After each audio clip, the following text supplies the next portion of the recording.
नमस्कार, जनवार्तामध्ये आपल्या सर्वांचं स्वागत। एसटीचे खासगीकरण करताना मनसे एसटीच्या पाठीशी खंबीरपणे उभे असून वेळ पडल्यास रस्त्यावर उतरू असा इशारा मनसे अध्यक्ष राज ठाकरे यांनी दिला। महाराष्ट्र नवनिर्माण राज्य परिवहन सेनेच्या वतीने आयोजित राज्यव्यापी अधिवेशनात ते बोलत होते। महाराष्ट्र नवनिर्माण एसटी सेनेचे अध्यक्ष अविनाश अभ्यंकर, पक्षाचे सरचिटणीस बाळा नांदगावकर, प्रवीण दरेकर, जयप्रकाश बाविस्कर, अतुल सरपोतदार, उपाध्यक्ष हाजी अराफत शेख, सहकार सेलचे अध्यक्ष शिवाजी नलावडे आदी मान्यवर यावेळी व्यासपीठावर उपस्थित होते। अत्यंत हालाखीच्या परिस्थितीत एसटीचे कर्मचारी काम करत आहेत। गावागावात पोचलेली एसटीची महाराष्ट्रातील सेवा ही संपूर्ण जगभरात एकमेव असून त्यांच्या कष्टाला तोड नाही। अत्यंत तुटपुंजा वेतनात अतोनात मेहनत करण्याची जिद्द खरोखरच थक्क करणारी आहे। म्हणूनच मी आणि माझा पक्ष तुमच्या पाठीशी आहे, असं ठाकरे यांनी यावेळी स्पष्ट केलं। तुमची एसटीची का वाट लागली?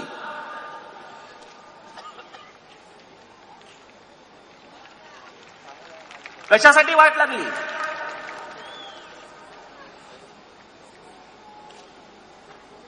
यातला काही 10-20% वाटा तुमच्यातल्याही लोकांचा आहे, हे तुम्ही विसरून चालणार नाही।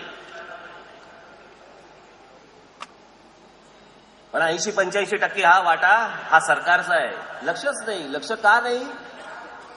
उद्योग एकच चाललाय सध्या महाराष्ट्रामध्ये, जे राज्याचं म्हणून चाललंय, जे राज्याचं म्हणून आहे, विका, वाट लावा आणि खाजगी क्षेत्राला द्या। माझ्याकडे आता ही आकडेवारी आली, ज्या खाजगी बसेस आज महाराष्ट्रामध्ये चालू आहेत, त्या महाराष्ट्रामध्ये चाललेल्या खाजगी बसेसमध्ये देखील अनेक लोकांची इन्व्हेस्टमेंट आहे। यांच्यापैकीच या खाजगी बसेसमुळे असतील, आता आरामदायी असतील, एसटीकडे लक्ष द्या, त्याला आरामदायी बनवा, तीही प्रॉफिटमध्ये येईल। तुम्ही घेत असलेले कष्ट ही मी कल्पना पण नाही करू शकत। मी खरंच त्या नॅशनल जिओग्राफिक वाल्यांना मी पत्र लिहिणार आहे तुमच्याबद्दल। मुंबईचे डबेवाल्यांची येऊन चाचपणी केलीत ना, तशी आमच्या एसटी वाल्यांची करा, किती राब राबतात आणि महाराष्ट्रामध्ये जातात ते एकदा बघा।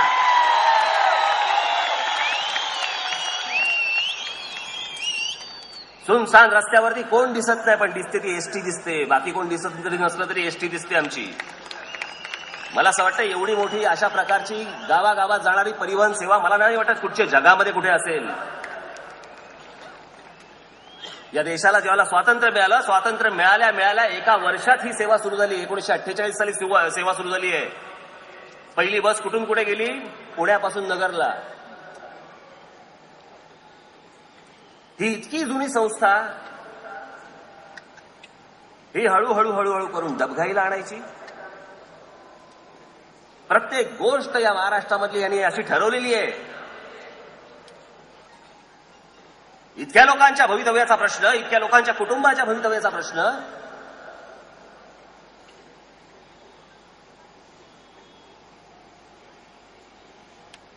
तुम्हाला कधी स्वतःला त्यांना कधी वाटलं नाही तुम्हाला घेऊन बसावं? बाबा काय प्रश्न काय? एकदा जमिनी शोधायला जेवढा वेळ देतात त्याच्यापेक्षा अर्धा वेळ थोडा आहे ना द्या।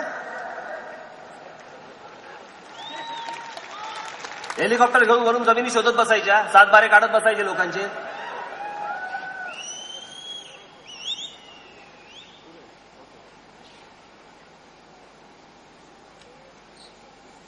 मी आज आपल्याला इकडे सगळ्यांना सांगतो, जे आपले एसटीचे सर्व तुम्ही बांधव सगळे इकडे जे आलात, जे येऊ शकले नसतील, जे बाहेर असतील, त्यांना सगळ्यांना मी सांगतो, महाराष्ट्र नवनिर्माण सेना हा पक्ष संपूर्णपणे तुमच्या पाठीशी अख्खा उभा आहे। आपण एवढं लक्षात ठेवावं।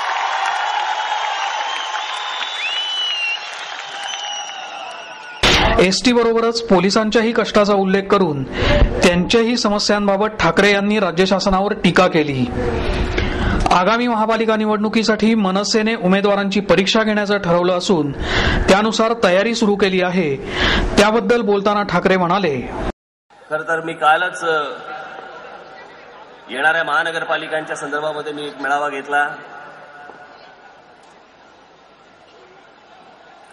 तिथे मी परीक्षा घेणार असं जाहीर केलं।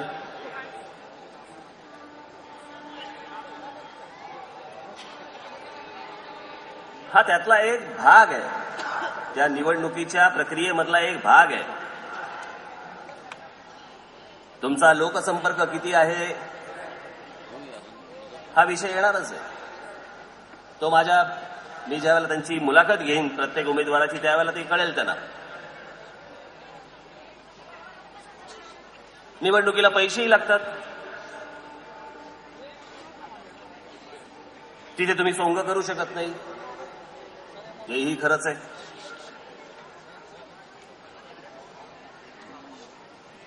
पण आपण ज्या संस्थेमध्ये जात आहोत त्या संस्थेमधली आपल्याला काही किमान तर माहिती असायला पाहिजे.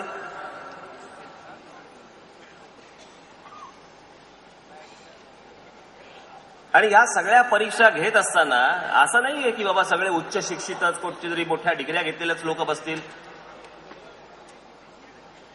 त्यात कमी शिकलेलीही असतील.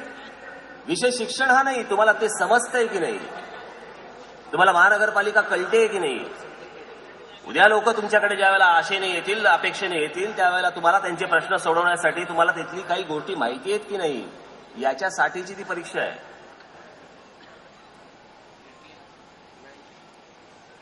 त्याच्यामुळे मुंबईमधले, पुण्यामधले, ठाण्यामधले, नाशिकमधले कोणी लोक तुम्ही उद्या हे फॉर्म भरू शकता, परीक्षेला बसू शकता.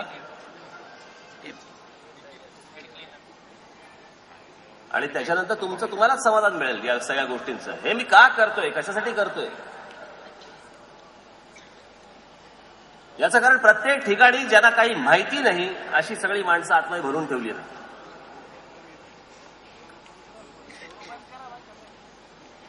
आज महाराष्ट्राचा जो विचका झालाय ना, मंत्रिमंडळ विस्तार, एका मंत्रालय ह्या खात्यावरून काढायचं त्या खात्यावरती, तो काय सर्वज्ञानी आहे काय की त्याला प्रत्येक खातं कळतं?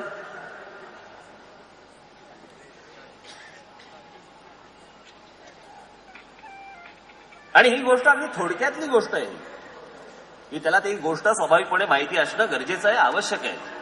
या देशामध्ये बघा, क्लेरिकलचा माणूस, एका क्लार्कची परीक्षा होते, क्लार्क होताना, पण पंतप्रधानाची होत नाही. पोलिसांची परीक्षा होते पण गृहमंत्र्याची होत नाही.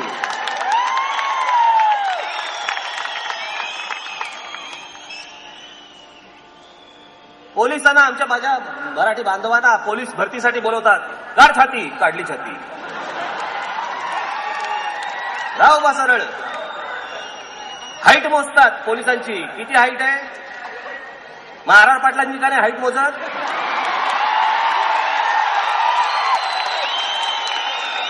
ते आपलं एवढंच. आणि पोलिसांची हाईट मोजतात, हाईट किती, छाती किती.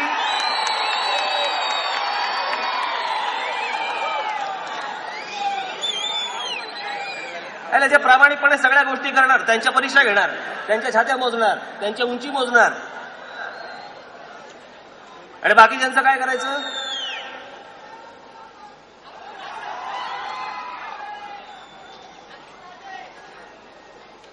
या सगळ्या असल्या गोष्टींमुळे याचं वाटोळ झालं. पंडित नेहरूंच्या मंत्रिमंडळात सी.डी. देशमुखांसारखे अर्थमंत्री आणि डॉक्टर बाबासाहेब आंबेडकरांसारखे कायदा मंत्री होते. आजच्या मंत्रिमंडळात काय आहे? कोणाकडेही कोणतंही खातं दिलं जातं. त्यांची लायकी काय हे काय बघायला नको का, असा सवाल ठाकरे यांनी आपल्या भाषणात उपस्थित केला. आज बघा, पंडित जवाहरलाल नेहरू ज्या वेळेला पंतप्रधान झाले, या देशाचे स्वातंत्र्य मिळाल्यावरती कोण होतं त्यांच्या मंत्रिमंडळात? कोण होतं? अर्थमंत्री सी.डी. देशमुख, कायदा मंत्री डॉक्टर बाबासाहेब आंबेडकर. ही सगळी माणसं मंत्रिमंडळामध्ये होती. त्यातले तज्ञ होते. नाही तर आज काय, कोणी होते. चला राजकारण हे एकच चला फुकटचं क्षेत्र. आयुष्यात काही नाही जमलं, कुठं जायचंय? राजकारणात.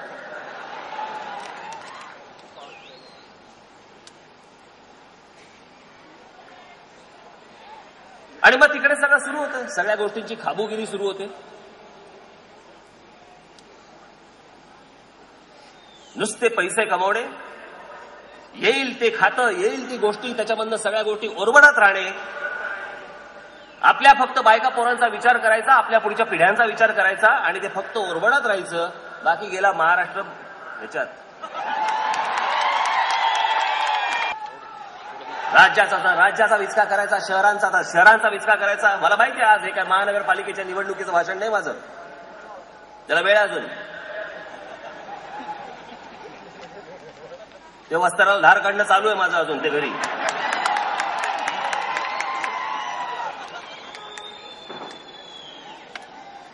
आज म्हटलं जरा थोडे बिनवस्त्राची काय होते का बघून घेऊ, म्हणून मी आज म्हटलं आज मध्येच येऊन गेलो.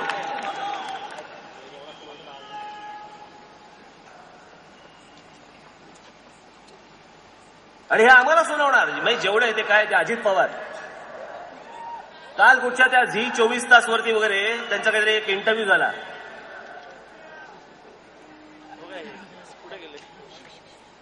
काय म्हणतात त्याच्यात, राज ठाकरे आणि उद्धव ठाकरेच्या बापजात्यांनी कधी नांगर फिरवलाय का? अहो आम्ही जेव्हा फिरवू ना तेव्हा तो सोन्याचा नांगर फिरवू, तुमच्या का गाढवाचा नांगर नाही फिरवणार. आणि मग मला प्रश्न विचारायचे आहे, बापजादेच काढत असाल ना आमचे, मग अजित पवारांचे बापजादे काय डब्ल्यूजी ग्रेस बरोबर क्रिकेट खेळायचे काय? यांचे सगळे अगोदरचे बापजादे सगळे रणजी ट्रॉफी वगैरे खेळलेले आहेत. तुम्हाला कधीपासून क्रिकेट खेळायला लागलं? बरं ह्यांना वाटेल त्या विषयातलं कळणार. म्हणून मी म्हटलं ना आम्ही नांगर फिरवला की नाही फिरवला, चला फिरवू. पण बारामतीमध्ये राहून मुंबई पुण्याचं स्क्वेअर फुटाचं गणित कळलं ना, जमिनीचे व्यवहार कळले ना, मग आम्हालाही शेती कळेल. किती वेळ लागतो त्या गोष्टीला? आम्ही शेती करू देखील, काळजी करू नका. बरं तुम्हाला शेती कळते ना, तरी शेतकऱ्यांची भावना कळत नाही. आम्ही शेती नाही ना करत तरी आम्हाला शेतकऱ्यांची भावना कळते की नाही. मग आता महत्वाचं काय?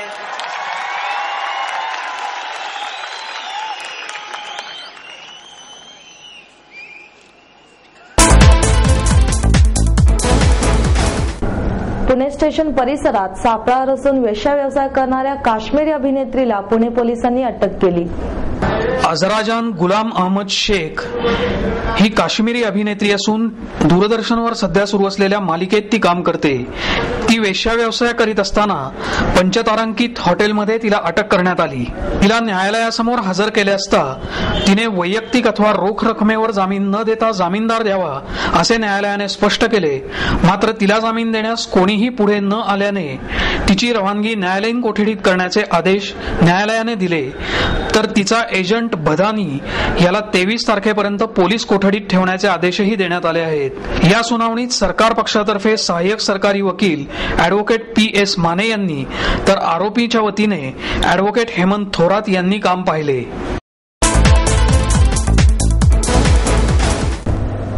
मुख्यमंत्र्यांनी बीडीपीला दिलेली परवानगी आणि उपमुख्यमंत्री यांची दुहेरी भूमिका याला तीव्र विरोध करत उपमुख्यमंत्री अजित पवार यांनी आपली भूमिका स्पष्ट करावी अशी मागणी शिवसेना आमदार नीलम गोऱ्हे यांनी केली. याबाबत आयोजित पत्रकार परिषदेत बोलताना डॉक्टर गोऱ्हे म्हणाल्या, टेकड्यांवरच्या बांधकामाला देण्यात आलेल्या परवानगीला शहरातल्या 40,000 नागरिकांनी आतापर्यंत विरोध नोंदवला आहे. लवकरच शिवसेनेच्या वतीने 4 लाख नागरिकांपर्यंत हा प्रश्न पोहोचवण्यात येणार असून तीव्र आंदोलनही करण्यात येणार आहे. मात्र राष्ट्रवादी काँग्रेसच्या वतीने याबाबत कोणतीही भूमिका जाहीर करण्यात आलेली नाही. अजित पवार हे पुणेकरांसमोर एक भूमिका मांडतात आणि कॅबिनेटमध्ये त्याविषयी मौन बाळगतात. त्यांच्या या दुटप्पी भूमिकेमुळे नागरिकांमध्ये संभ्रम निर्माण झाला आहे. त्यामुळे अजित पवारांनी आपली नेमकी भूमिका स्पष्ट करावी अशी मागणी आमदार गोरे यांनी केली. बीडीपीच्या मुद्द्यावरून राष्ट्रवादीच्या शहराध्यक्षा ॲडव्होकेट वंदना चव्हाण यांची पक्षामध्ये कोंडी होत असून त्यांच्याबद्दल शिवसेनेला सहानुभूती वाटते. पक्षाची निवड चुकली का याबाबत चव्हाण यांनी आत्मपरीक्षण करावं असं आवाहनही त्यांनी केलं. ॲडव्होकेट चव्हाण यांनी समाजहिताच्या दृष्टीने मांडलेल्या भूमिकेचे स्वागत आहे असे आमदार गोरे म्हणाल्या. पालिकेतील गटनेते श्याम देशपांडे, आमदार चंद्रकांत मोकाटे, शहर उपप्रमुख प्रशांत बधे, राजेंद्र शिंदे, शिरीष फडतरे, राधिका हरिश्चंद्रे हेही यावेळी उपस्थित होते. तुकाराम दैठणकर यांच्या सनईचे मंगलमय सूर, अभिनेते, गायक आदी मान्यवरांच्या उपस्थितीत सिंहगड महोत्सवाला सुरुवात झाली. आमदार उल्हास पवार यांच्या हस्ते या महोत्सवाचं उद्घाटन करण्यात आलं. ज्येष्ठ सामाजिक कार्यकर्त्या सिंधुताई सपकाळ, अभिनेते वैभव मंगल्ये, अभिनेत्री जयमाला इनामदार, मधुरा वेलणकर, गायक ऋषिकेश रानडे, तन्मय बांदोडकर, काँग्रेसच्या महिला प्रदेशाध्यक्षा कमल व्यवहारे, रोहित टिळक, शंकर पवार, महिला शहराध्यक्ष डॉक्टर स्नेहल पाडळे, उपमहापौर प्रसन्न जगताप आदी मान्यवर यावेळी उपस्थित होते. दैठणकर यांच्या सनई वादनाने महोत्सवाची सुरुवात झाली. रेधून अकादमीच्या कलाकारांनी कुचिपुडी नृत्यातून गणेश वंदना सादर केली. रॉकस्टार ग्रुपतर्फे पॉप गीतं सादर करण्यात आली. त्यांच्या गीतांना उपस्थितांनी दाद दिली. जिव्हाळा कल्चर असोसिएशन तर्फे विविध सांस्कृतिक कार्यक्रम सादर करण्यात आले. संस्थेतर्फे घेण्यात आलेल्या किल्ले स्पर्धेतील विजेत्यांना यावेळी पारितोषिकं प्रदान करण्यात आली. यावेळी बोलताना मधुरा वेलणकर म्हणाल्या की किल्ले स्पर्धेच्या माध्यमातून महाराष्ट्राची संस्कृती जपली जाणार आहे. त्यामुळे विद्यार्थ्यांनी या स्पर्धांमध्ये भाग घ्यावा. आयुष्यात एकदा तरी कोणत्याही गडावर पायी जाऊन तिथला इतिहास जाणून घ्यावा असं आवाहनही त्यांनी केलं.